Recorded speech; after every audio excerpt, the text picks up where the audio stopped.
नमस्कार. बोल व्हिडिओमध्ये सर्वांचे स्वागत. 5 राज्यांच्या निवडणुका संपल्यानंतर, त्याचे निकाल आल्यानंतर राजकीय शांतता लाभेल असं कोणाची समजूत असेल तर तसं नसतं. राजकारण हे कायम गतिमान असतं आणि कायम वेगवेगळे प्रवाह चालू असतात. एकमेकांचे एकमेकांना जोखलं जातं. प्रत्येकाची ताकद किती आहे ही या निवडणुकीतनं कळते. जनमानसात कुठल्या पक्षाला स्थान आहे, कुठले समाजगट कोणत्या पक्षाबरोबर आहेत, कोणते आपल्या विरोधात आहेत, या सगळ्याची गणितं मांडली जातात आणि त्याचबरोबर पुढची स्ट्रॅटेजी किंवा डावपेचही ठरवायला सुरुवात होते. दिल्लीमध्ये सध्या तसंच सुरू आहे. भारतीय जनता पक्षाला या निवडणुकीत चांगलं यश मिळालं. आसाम आणि पश्चिम बंगाल त्यांच्या हातात आले. तमिळनाडूमध्ये त्यांची काही डाळ शिजली नाही, ही अपेक्षाही नव्हती. परंतु त्यांचा मित्रपक्ष असलेल्या अण्णा द्रमुकला सुद्धा मोठा फटका बसला. मात्र तिथे तिसराच प्लेयर पुढे आला.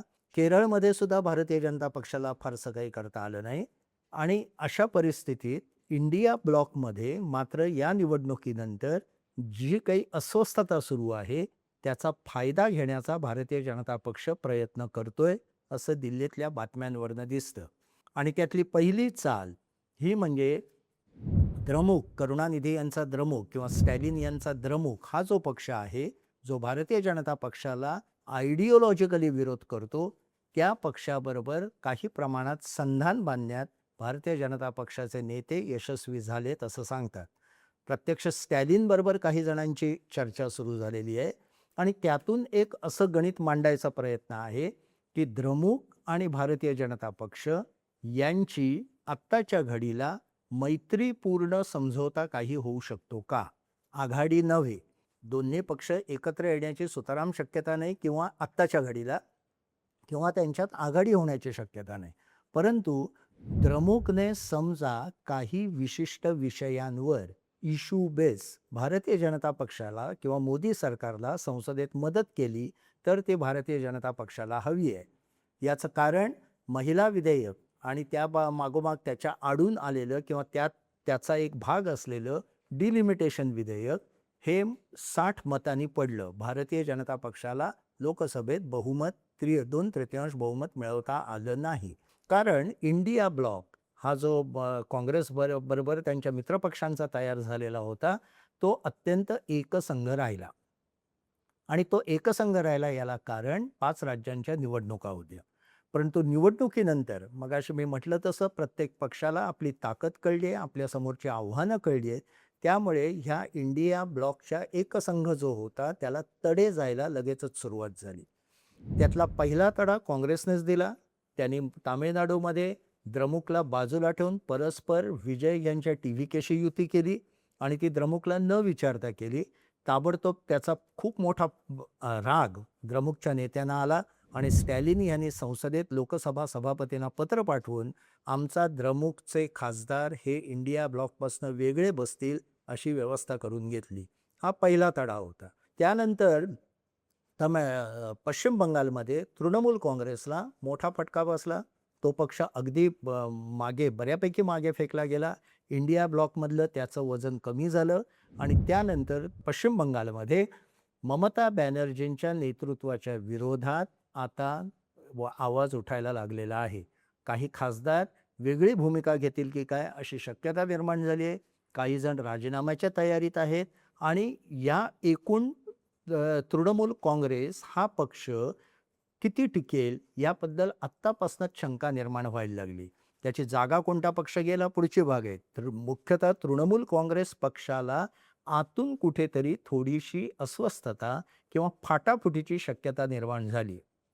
मला व्यक्तिगत असं अजिबात वाटत नाही तृणमूल काँग्रेसचं वजन खूप कमी होईल असं नाही. कोणताही पक्ष अशा रीतीने संपत नसतो, परंतु त्याचं राजकीय वजन आत्ता कमी झालेलं आहे.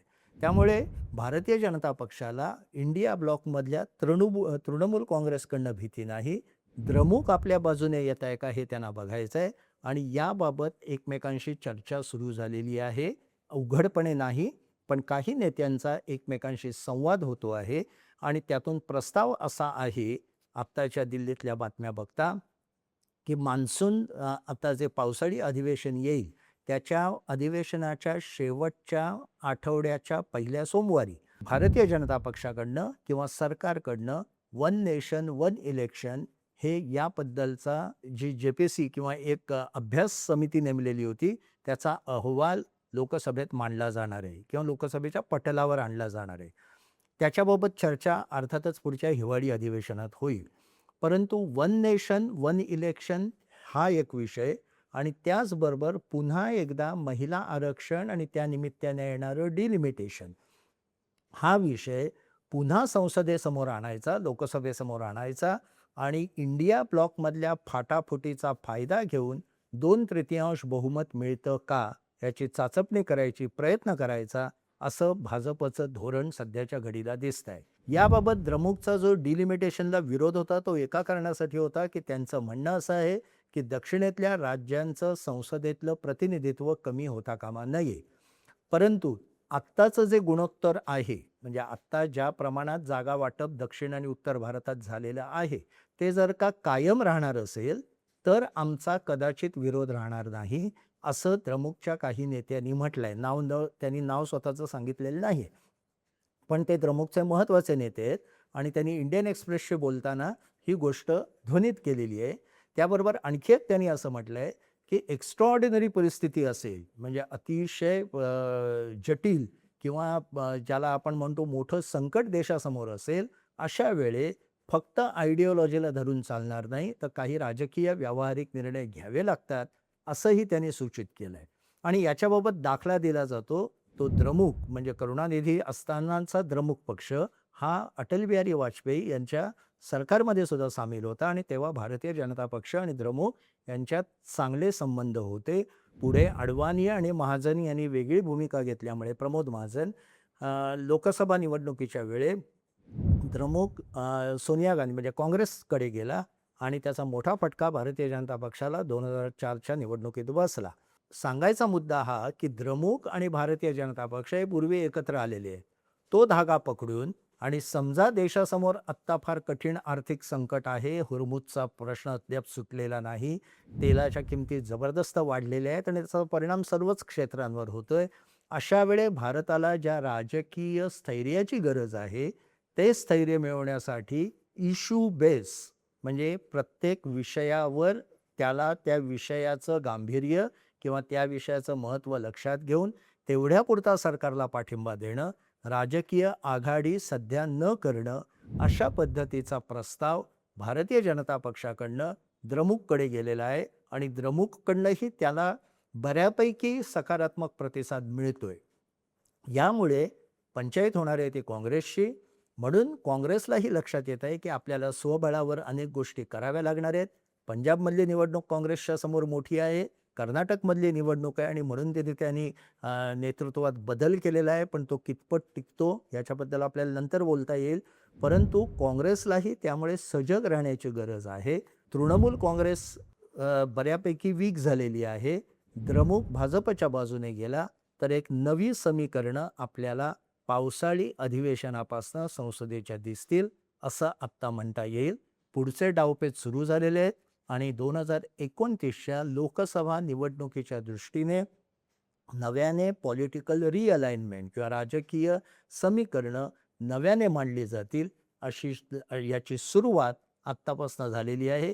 त्यात ते किती बरोबर ठरतील, यशस्वी ठरतील का अयशस्वी ठरतील, पुन्हा एकदा अनेक चर्चांच्या फेऱ्या होऊन सुद्धा घडी विस्कटू शकते आणि भारतीय जनता पक्षाला एकट्याने 29च्या निवडणुकीत पुढे जावं लागेल किंवा इंडिया आघाडी विस्कळीत होऊन भारतीय जनता पक्षाला त्याचा ॲडव्हान्टेज घेता येईल.